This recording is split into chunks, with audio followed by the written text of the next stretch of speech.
Dear participants, dear colleagues and friends, good evening and welcome.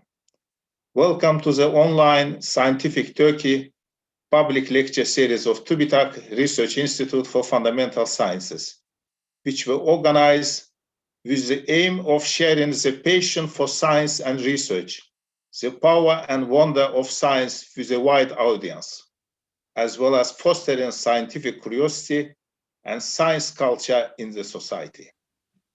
It is my sincere pleasure to welcome all of you for this special event. Those of you joining us through the Zoom platform and those of you watching us through all social media platforms of TÜBİTAK, the Scientific and Technological Research Council of Turkey. It is also my distinct pleasure to introduce you our tonight's very special speaker, Dr. Phiala Shanahan from MIT. She's going to give a great talk, From Quarks to Nuclei, the building blocks of the universe. Phiala Shanahan is an assistant professor at the Department of Physics of MIT. Professor Shanahan's research interests are focused around theoretical nuclear and particle physics to understand the structure and interactions of hadrons and nuclei from the fundamental quarks and gluon degrees of freedom encoded in the standard model of particle physics. In particular, using for these analytic tools and high-performance supercomputing to overcome computational limitations in QCD calculations for hadrons and in particular for nuclei. Professor Shanahan is pursuing an innovative program to integrate modern machine learning techniques in computational nuclear physics studies. Professor Phiala Shanahan grew up in Adelaide, Australia, and obtained both her Bachelor of Science and PhD degrees from the University of Adelaide in 2012 and 2015, respectively. Before joining to MIT Physics faculty in July 2018, Professor Shanahan was a postdoctoral associate at MIT from 2015 to 17 and held a joint position and assistant professor at the College of William and Mary and senior staff scientist at the Thomas Jefferson National Accelerator Facilities from 2017 to 18. Professor Shanahan is a recipient of a number of awards and fellowships. In particular, she is the recipient of National Science Foundation Career Award and Department of Energy Early Career Award and the American Physical Society's 2021 Maria Coppert Mayer Award, which recognizes outstanding achievement by early career woman physicists. With this, I want to thank once again Professor Phiala Shanahan for joining us and look forward to her talk. Phiala. Thank you very much.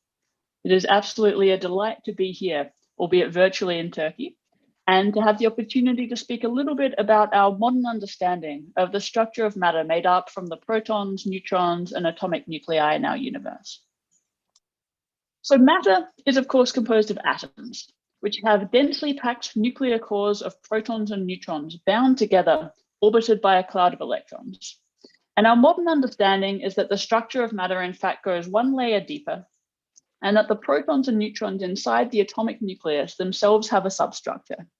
They're made of matter particles, called quarks, held bound or glued tightly together by the strong nuclear force, manifesting as force-carrying particles, known very aptly as gluons. And to the best of our current understanding, the quarks and gluons are fundamental particles. That's it. They can't be divided any further, and this is as deep as the structure of matter goes. The quarks and the gluons and their interactions are encoded in what's known as the standard model of elementary particles. So this framework, which you see here on this slide, was put together in the 1970s And it includes just 17 fundamental particles here and describes 3 of the 4 fundamental forces.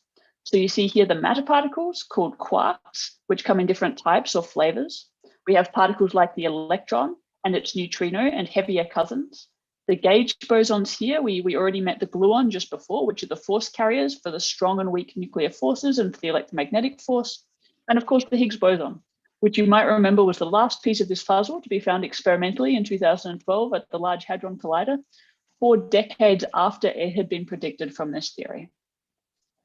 So the Standard Model describes electricity and magnetism, so that's forces between charged particles. It describes the strong nuclear force, which we'll see a lot more about today, which binds the quarks together into protons and neutrons and binds the protons and neutrons together into nuclei. The weak nuclear force, which is responsible for example, radioactive beta decay, but it does not include gravity, which is described by the separate theory of general relativity. And being able to unify the Standard Model with gravity is one of the big open questions that we face in physics today. So the equations describing this theory, so the interactions of all of those particles we saw in the previous slides, are beautifully symmetric and elegant. And the theory, which, as I said, was developed in the early 1970s, has explained and precisely predicted an incredibly wide variety of experiments and phenomena. So that's really to say the Standard Model has become a well-tested physics theory, arguably the best theory of the structure of the matter in our universe that we've ever had. And to give you just one example of the overwhelming success of this theory. So the magnetic moment of the electron, that's how much torque an electron feels in a magnetic field. This is the most accurately verified prediction in the history of physics. So what I'm showing here on this slide is actually the anomalous magnetic moment or the deviation in this quantity from the classical result. And you can see here the comparison between theory and experiment, with a theory calculation up to 12 significant figures that took 30 years of effort. And if there are any physics graduate students here in the audience, you can put that effort in perspective when I say that calculation is up to 5 loops. That's 12,000 Feynman diagrams. And from all of that effort, what we see is a beautiful consistency between theory and experiment here. And so to the best of our understanding, aside from this sort of simple static quantity, the Standard Model also describes many more complicated aspects of the structure of matter at all scales. So from the structure of the proton at the most fundamental level, how the quarks and gluons come together to form the dynamical structure of a single proton, in principle, all the way up to the structure of the elements built from protons and neutrons, which you'll recognize here in the periodic table, to nuclear reactions at a cosmic scale. For example, those inside the sun, or those inside reactors for energy generation, for medicine, and all the way through to the dynamics inside neutron stars, which are the most dense known objects in the universe other than black holes. Now, of course, despite its incredible successes, we also know very clearly that the Standard Model does not describe everything we observe about the universe. And we make massive efforts as a physics community to understand and constrain physics beyond the Standard Model. So for just one example, the Standard Model can't explain dark energy. That's the name we give to whatever is responsible for the accelerating expansion of the universe. And as well as dark energy, which you can see takes up this very large fraction of the energy density pie of the universe, we actually know that most of the matter in the universe is not described by the Standard Model at all, but is in fact the mysterious stuff that we call dark matter. And we'll talk more about dark matter later, but essentially it's non-Standard Model matter that we know is there because we see it interact gravitationally, even though we don't know a lot about its properties. And so the Standard Model only describes this tiny 5% sliver of the energy density in the universe. And that's not all. Of course, gravity doesn't fit into the Standard Model, and there are other hints. The fundamental particles we call neutrinos, which are massless in the Standard Model, actually have masses in nature.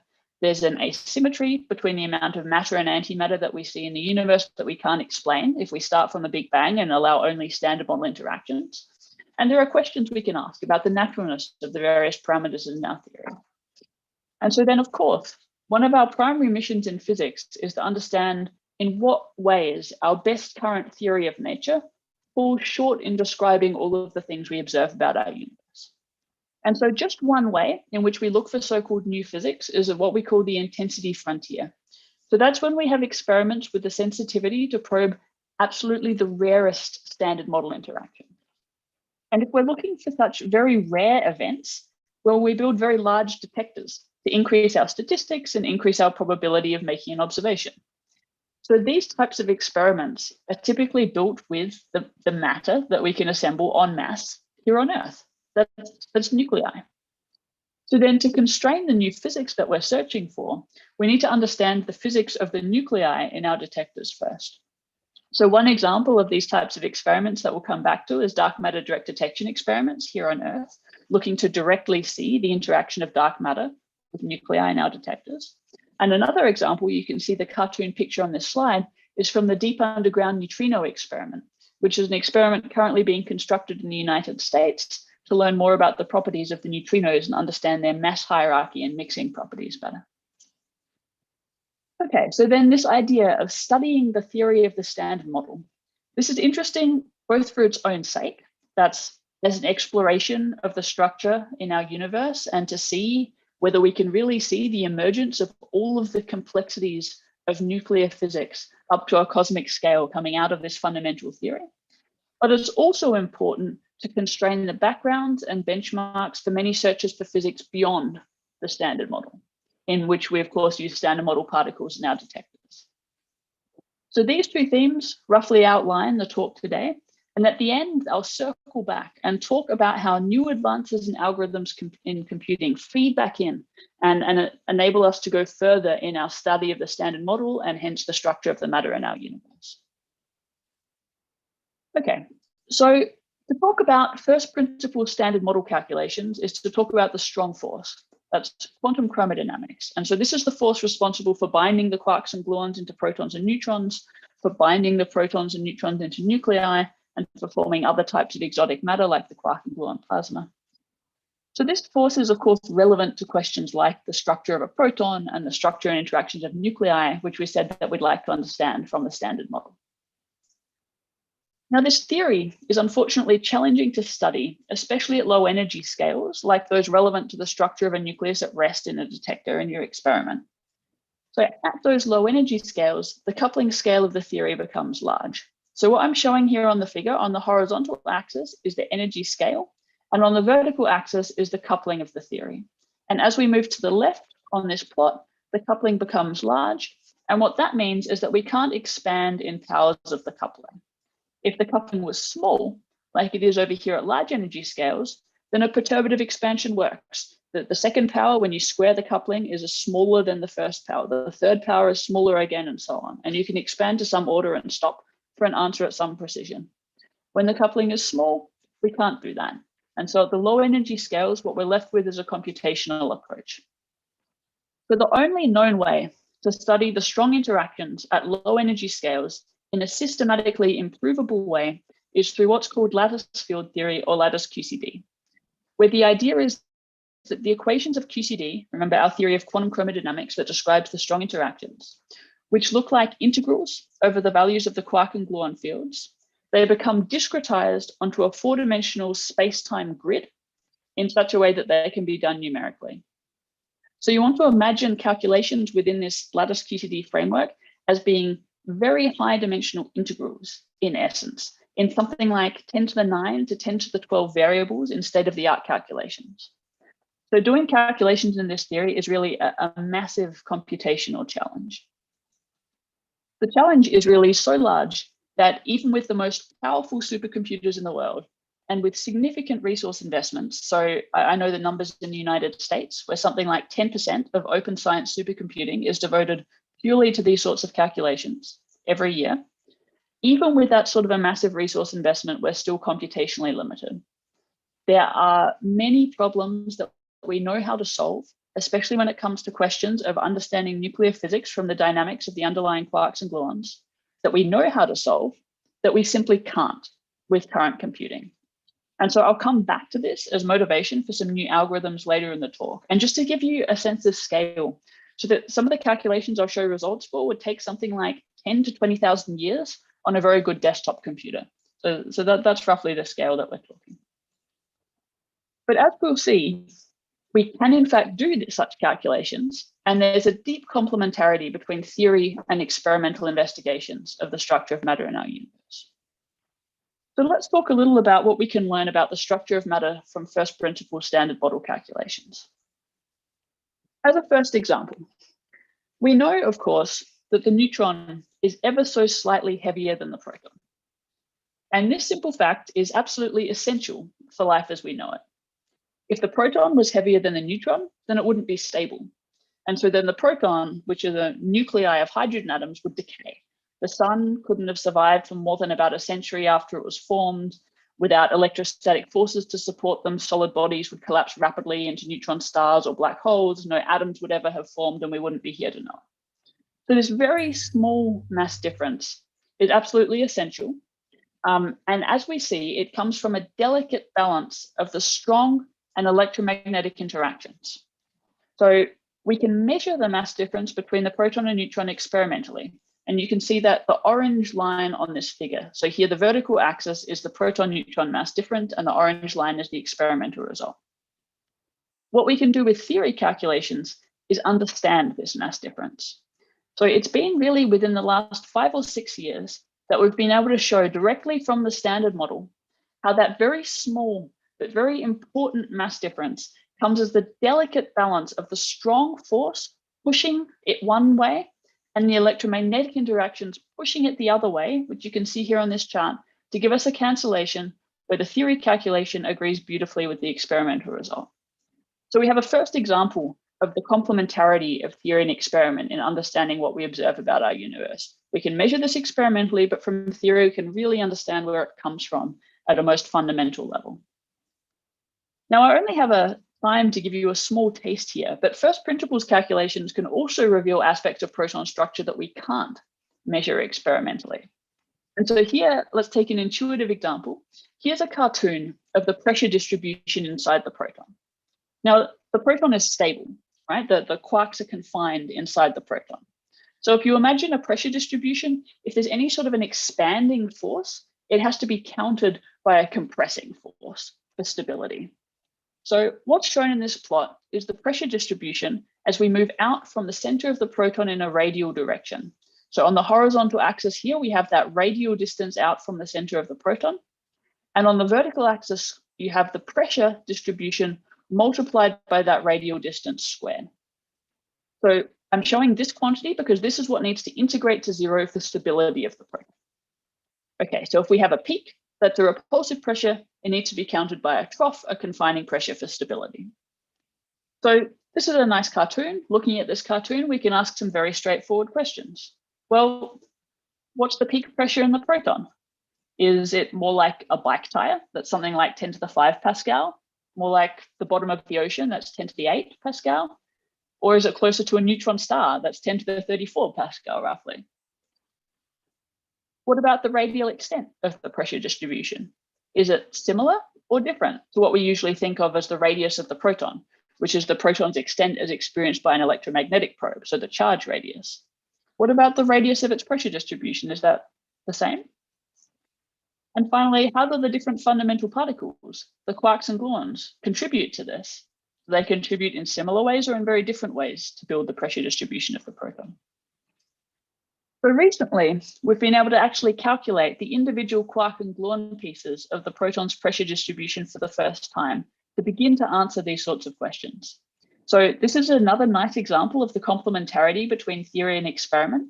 So the quark contribution to the proton's pressure distribution was measured experimentally, but the gluon parts had never been determined before our recent theory calculation. And then what we can do by combining theory with experiment, we can put them together and have a first complete determination of the pressure in the proton. And what we find is actually that the pressure inside the proton is greater than what's estimated for the interior of a neutron star, the densest known object in the universe other than a black hole. And also that the quark and gluon contributions are somewhat different. You see here, this is now actual data, no longer a cartoon. You see separately in green, the quark contribution, and in pink, the gluon contribution, and in blue, the total. And we see the green and pink curves are quite different. The gluon contributions here in pink significantly extend the radial size of the pressure distribution. And so this is an example where by combining theory and experiment, we have a complete picture of an aspect of proton structure for the very first time.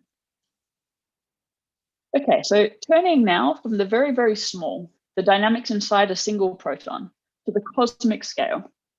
As I said earlier, our understanding is that the Sabre theory of elementary particles describes the primordial nuclear reactions through which the universe evolved. So immediately after the Big Bang, the world was a hot and dense particle soup.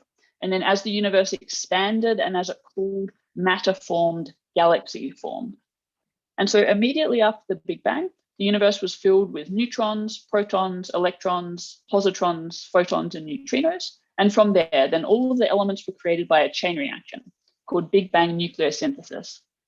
So this chain reaction that I'm showing here on this slide happened in roughly the first 10 seconds to 20 minutes after the Big Bang. And you can see in this illustration is the start of the process through which heavier and heavier elements were formed. So the very, very start of this chain reaction, this part here, this is what's called the radiative capture process, where a neutron and a proton combine to form deuteron, so a two-body nucleus, and emitting a photon here. So here's another picture of this reaction. So recently we've been able to show that we can understand this very first nuclear reaction that occurred in the universe from the Standard Model. So from the very same theory through which we understand the complicated internal dynamics of the proton. So this was both the first nuclear reaction in the universe and the first calculation of a nuclear reaction from the Standard Model using this approach. And so what we see is that we can indeed compute from the Standard Model, and in particular from the strong interactions, nuclear reactions. So calculations of this process was one of the first times that we were able to show that photonuclear reactions, so that's the interaction of a photon with a nucleus, are different from the photons coupling to the individual protons and neutrons. So we can call that difference a two-body contribution, different from the photon coupling individually the protons and neutrons inside a nucleus. And what I'm showing here on this slide are this key two-body contribution to this process. The yellow star is the relevant value in nature from experiment, and the points here and the bands show theory calculations extrapolated to the physical point. So the reason there's an extrapolation is that because of computational costs, the calculations are done using values of the quark masses, so the fundamental particles in theory, that are heavier than those in nature, and then extrapolated down, which is a more computationally efficient way to reach this point. So in this case, there's an experimental result to compare against and see that we understand our theory calculations. But in many other cases, we don't have experiments, or experiments are difficult and have large uncertainties. And then again, in those cases, we see that the combination of theory with experiment really gives us new insights into the universe. So another example of an important nuclear reaction that we've recently calculated from fundamental theory for the first time is one involved in the chain reaction that powers the sun. So stars like the sun, they emit light through the conversion of hydrogen here to helium in a nuclear chain reaction that you can see here on the slide. So the photons emitted here at this point in the chain reaction, they work their way out to become sunlight. So if we look at just this first step in the proton-proton fusion chain reaction, that's in fact the proton-proton fusion process, which again, we've recently calculated for the first time from our fundamental theory. And even more recently, we've calculated a different process, tritium beta decay. So this three-body decay process here, which is a different process, actually the simplest example of a nuclear decay through the weak interactions.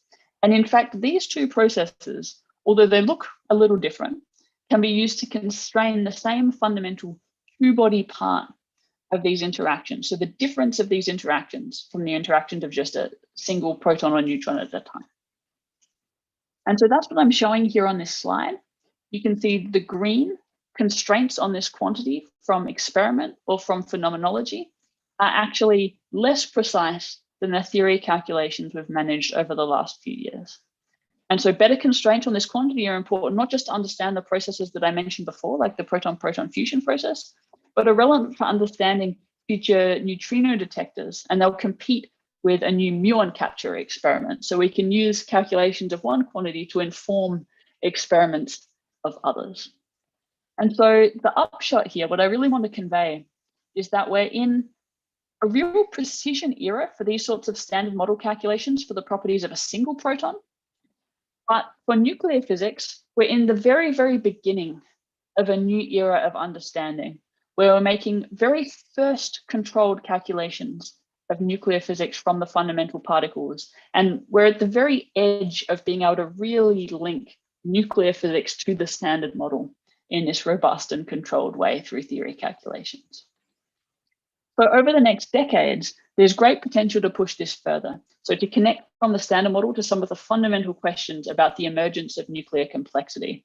And in particular, to interface between these sorts of first principles QCD calculations that I've been discussing with some of the approaches used to explore questions about fine tunings and naturalness in nuclear physics. So fine tunings that we observe that are deeply important for our existence, like the production of carbon in our universe through what's called the triple alpha process, which I'm showing on this slide, for which it's really important that a particular state of carbon, so the Hoyle state, an excitation of carbon, is very close to the energy of beryllium here plus the alpha particle.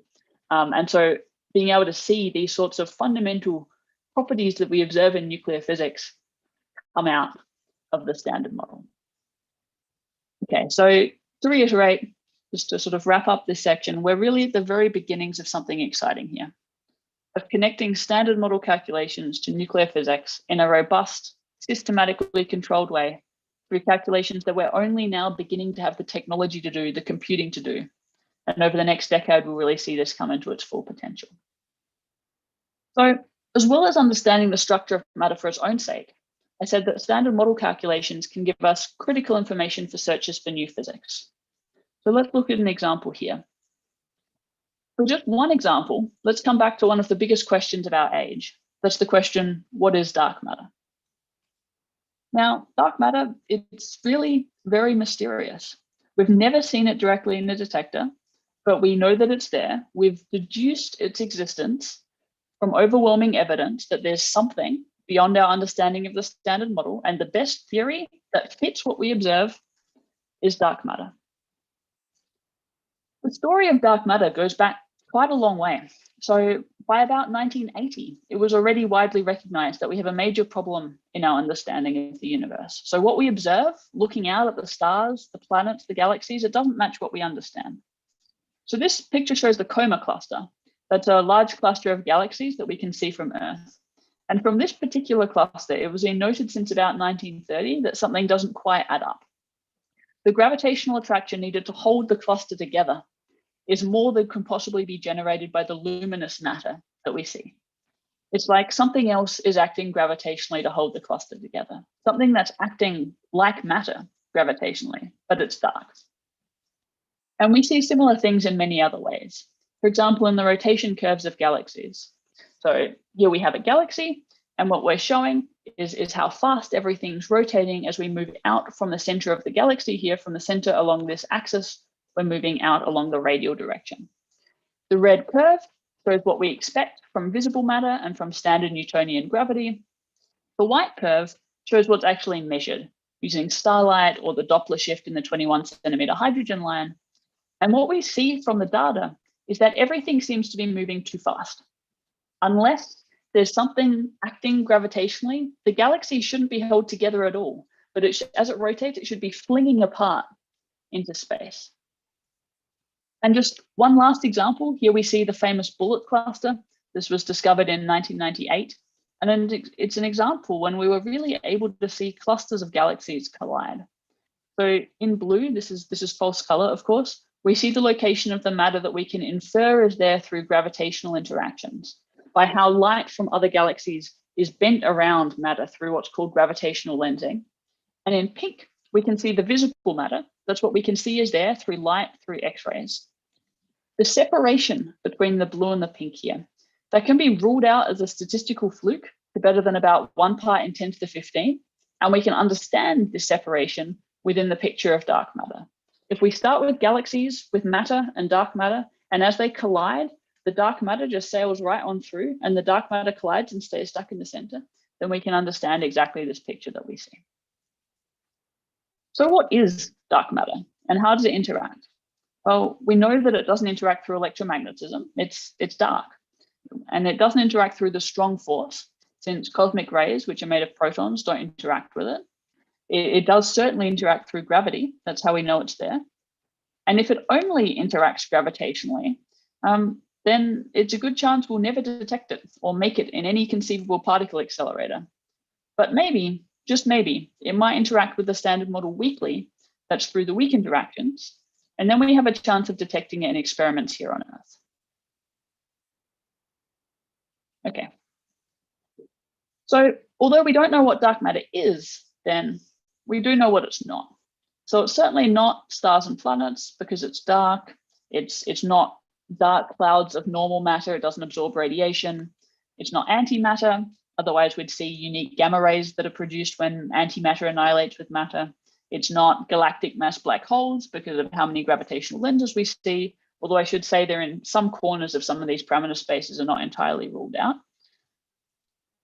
But we do have a lot of theories for what dark matter could be, from theories with extra dimensions or supersymmetries to new particles like dark photons, sterile neutrinos, extra Higgs particles. And so from all of these different possibilities, all of these different theories, we would have dark matter with different predicted properties. So here are just a few shown in a chart, which shows the particle mass on the horizontal axis against on the vertical axis, how strongly the particles would interact with normal matter. So then to learn more about what dark matter is and to rule out some of these possibilities, what we want to do is put constraints here on this space. If we can see that particles of a certain mass here couldn't interact more strongly than this with the proton, then we can place a line, a cut in this space, and rule out all of the theories of dark matter on one side of the cut. So there are many ways to try to place constraints in this space, but one way is to search for so-called WIMPs. Those are weakly interacting massive particles in detectors here on Earth.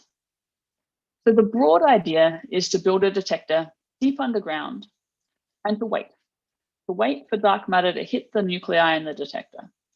And so these sorts of experiments can either see dark matter, or if not, they can put constraints on how strongly dark matter interacts with the nuclei in the detector for it not to have been seen, and rule out possible models of dark matter to leave only those that are consistent with the fact that we haven't yet seen dark matter in the detector.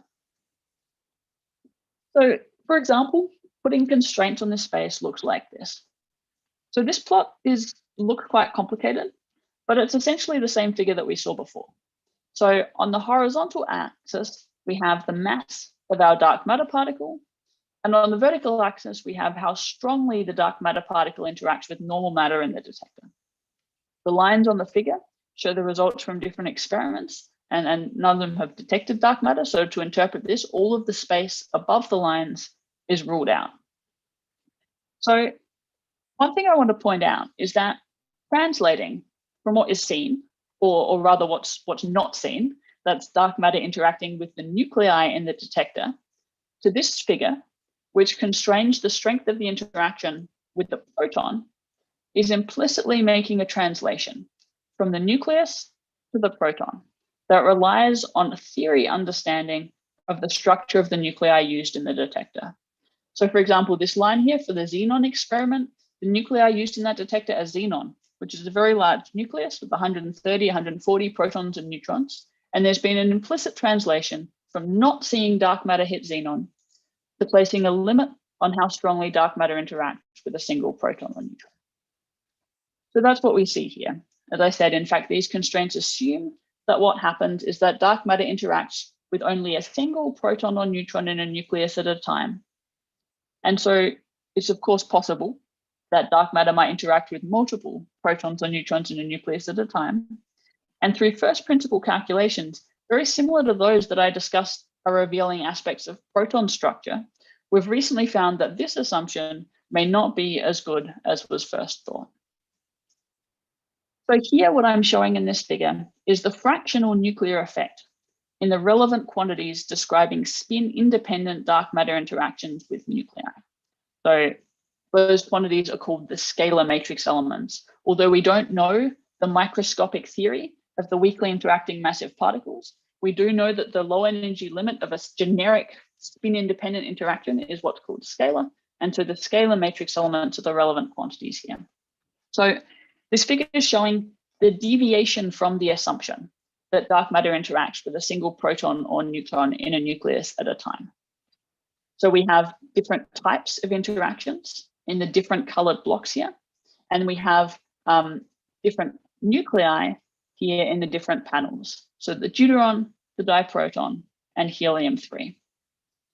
And what you see is that in particular for helium-3, on the very right-hand side of this plot, we see effects as large as 10%, which work to decrease the strength of the constraints from dark matter direct detection experiments. So while there are still some significant systematic uncertainties in these calculations that need to be controlled, so in particular, most experiments use much larger nuclei than helium-3, which was the largest nucleus that we studied.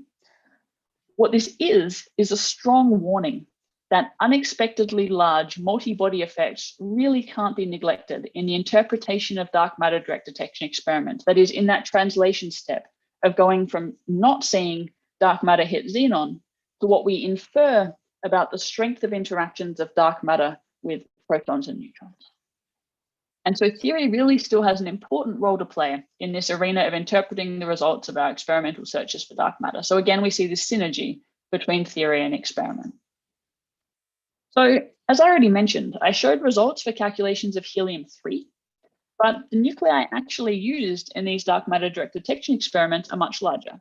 For example, xenon is common in some of the major experiments, and that has atomic number 131, which is much larger than atomic number 3 for helium-3. So why not study these nuclei directly? The answer is computational cost. And in fact, we have compounding factorial and exponential growths in cost as we go to larger nuclei. And so at the moment, with current technology, with current computer hardware, calculations are only now becoming possible with controlled systematic uncertainties for light nuclei with atomic number less than about 5. And so there are many, many reasons that we might be interested in larger nuclei. So on this theme of new physics, not just for the dark matter connection, but for many others of the intensity frontier experiments that I mentioned before. So I mentioned before the deep underground neutrino experiment that uses an argon target, so that has atomic number A = 40, for example. So there are a few ways to get from small nuclei to larger nuclei. The first is to interface and to couple, as I mentioned earlier in the talk, with ab initio many-body methods, where the protons and neutrons, instead of the quarks and gluons, are the fundamental degrees of freedom, using tools like what's called nuclear effective field theory. And simultaneously, we can work to extend the capabilities of our lattice QCD calculations through new algorithms. Which brings me to the last short segment of this talk, which is how can novel algorithms based on artificial intelligence and machine learning open new possibilities in this field? So when we're talking about using artificial intelligence for theoretical physics calculations in particular, one thing is absolutely critical. We are doing well-defined, precisely defined, mathematically defined theory computations. Direct calculations from our precisely spelled out theory.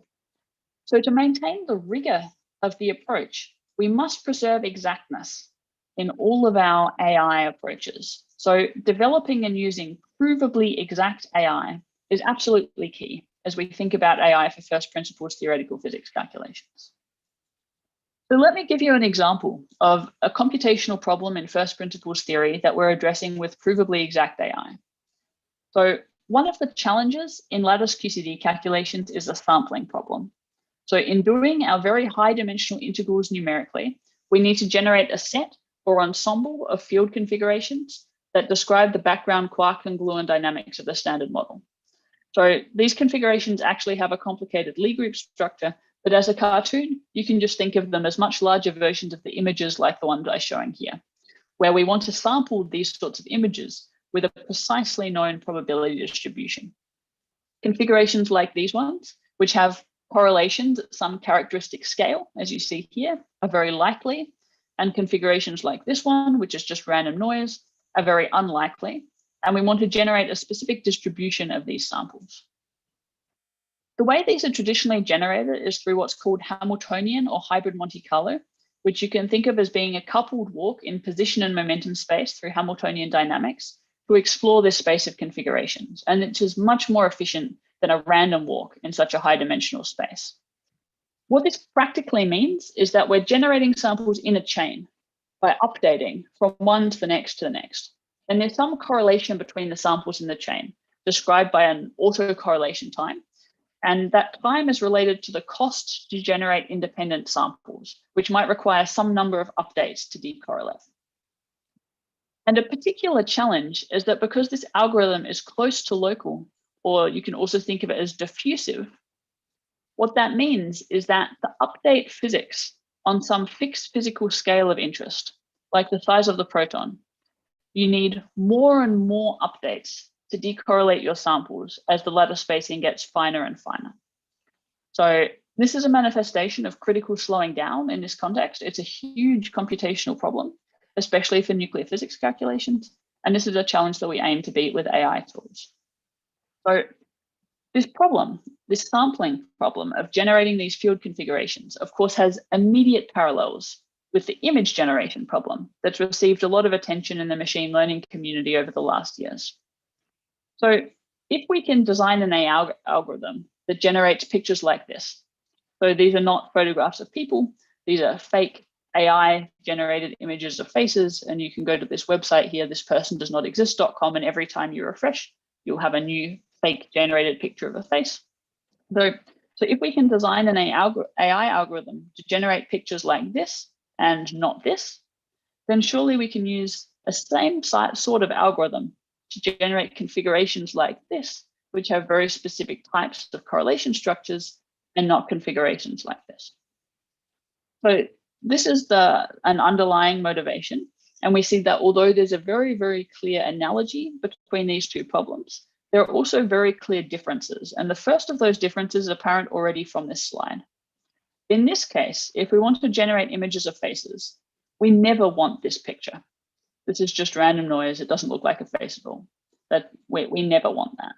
In our case, this configuration might be very unlikely, but we do in fact want it to occur with a very precise probability given by the underlying quark and gluon dynamics of our theory.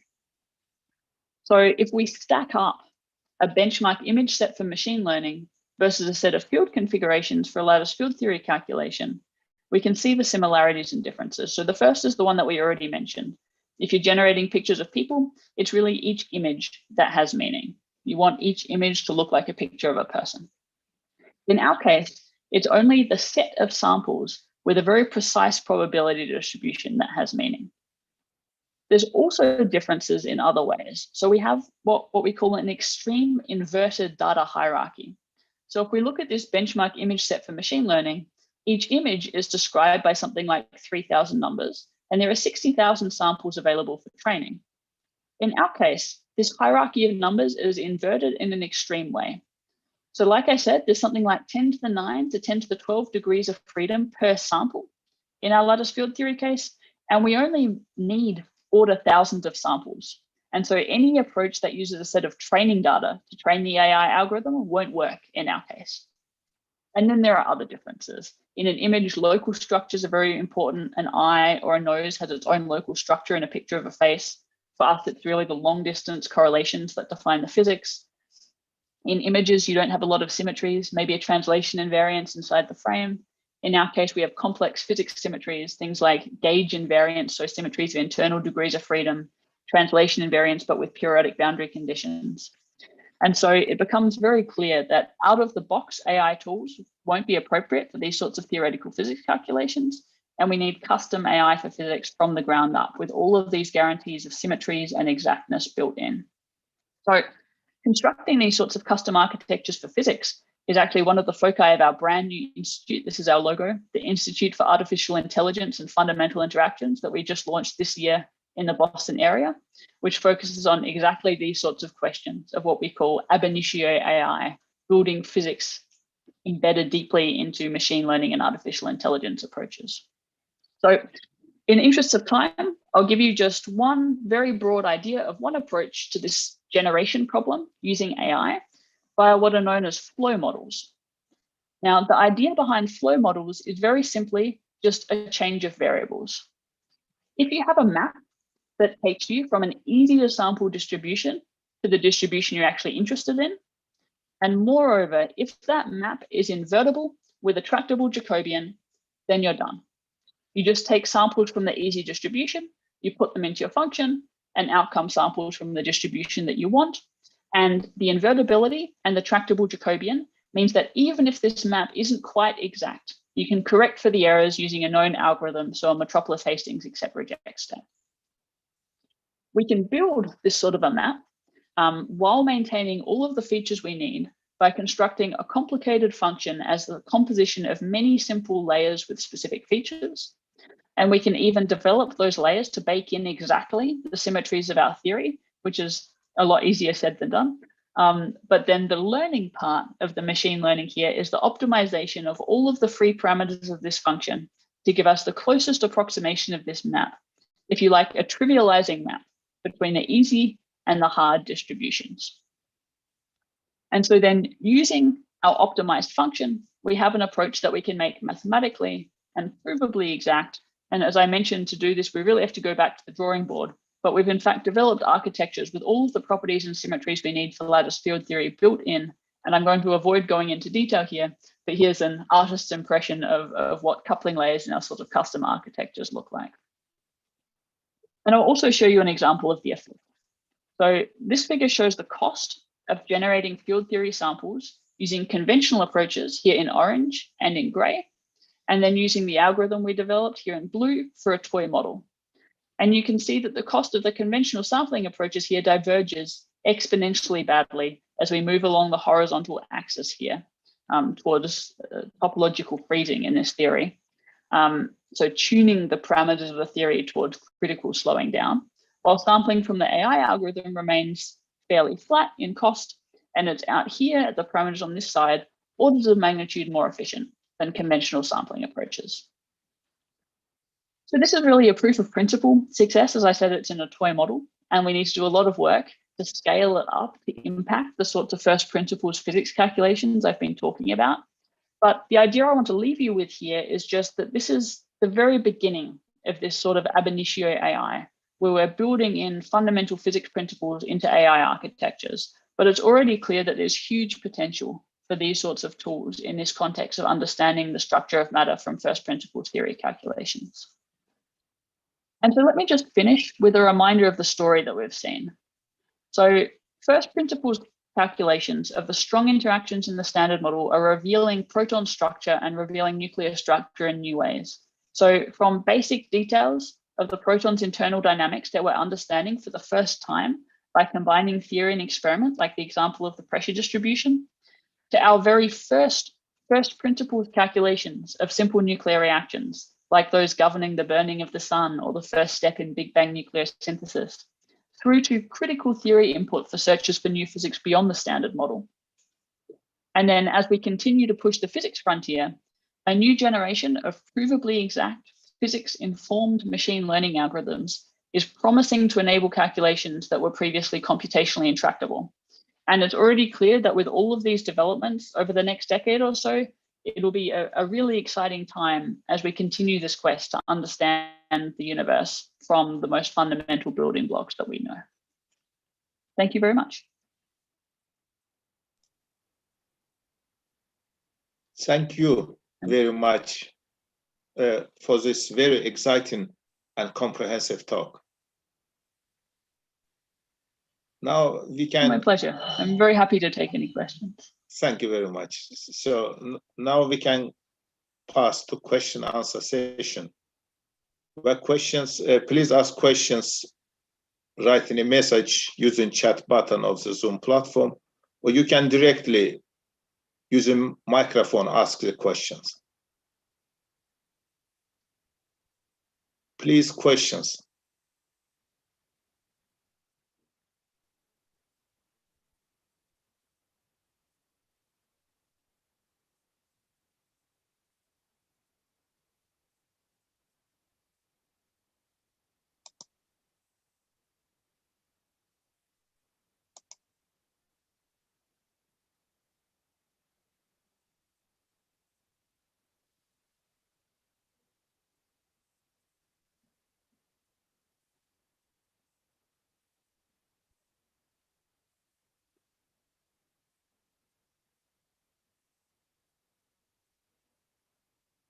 So we have one message.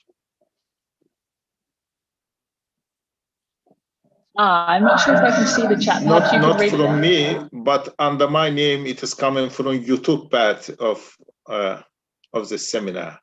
Not I am asking, but some people under my name, because I am host here, that's why.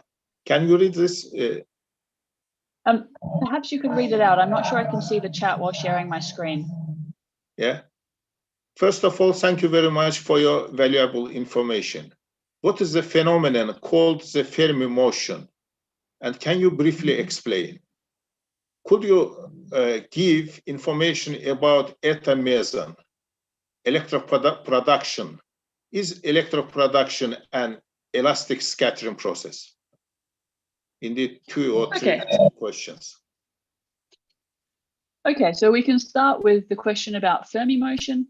So Fermi motion is the name we give to essentially the motion of nucleons bound inside a nucleus. So there's a few things to unpack in even the statement that I just made of nucleons bound inside a nucleus. So we know, in fact, that a nucleus is not really protons and neutrons stuck together, but that it's composed of quarks and gluons from the Standard Model, like everything we showed.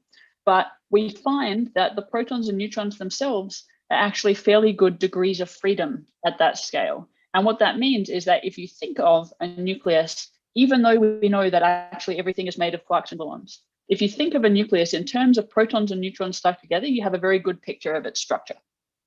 And so then the Fermi motion is in this picture of a nucleus as being protons and neutrons stuck together. Those protons and neutrons move. And that comes out of exactly what we've been discussing at the most fundamental level, the fact that what we have is a dynamical soup of quarks and gluons being created and destroyed, quark-antiquark pairs appearing and annihilating again through the bubbling of the quantum vacuum. And that what become associated into proton and neutron degrees of freedom fluctuates over time through these quantum dynamics. And so essentially you can understand this Fermi motion if you go all the way back to the quark and gluon degrees of freedom of the Standard Model. But it is that motion of the proton and neutron degrees of freedom. Thank you. We have another question from Toprak Koç. I wonder, do you people try to implement those AL algorithms into the quantum computing technology? They are way more faster than TPU-based computers. Quantum computers are already proved their performance, and I think your algorithms will work faster than the quantum computers. Yeah, so quantum computing is very exciting. And of course, there's massive amounts of work also in my field, also by one of my graduate students, to design quantum algorithms for these sorts of problems. Now, the thing is that right now, quantum computers aren't at a scale to be competitive with the scale of the calculations we're doing on classical computers. So remember that I'm saying that we're really pushing the limits of classical computing using the most powerful supercomputers in the world.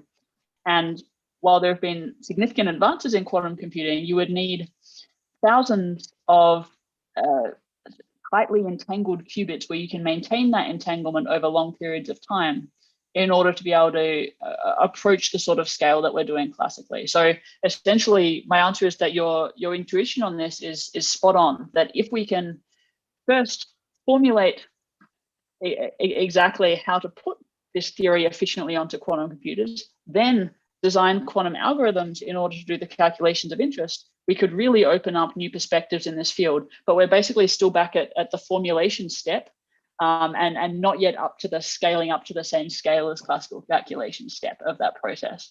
So maybe in the next few decades, we'll see some really exciting changes on that front. Yes, thank you.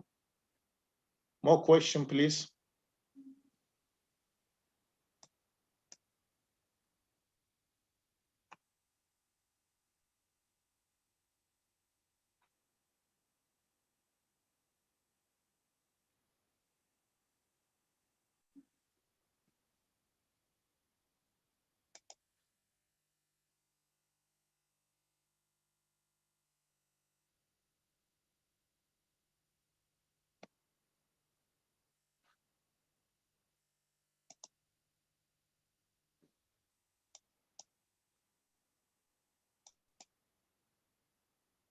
So if no more questions, perhaps, Phiala, we can stop here. We were extremely happy to have you with us. Thank you so much once again. What do you think? My pleasure. Sure. Thank you very much. This was delightful. So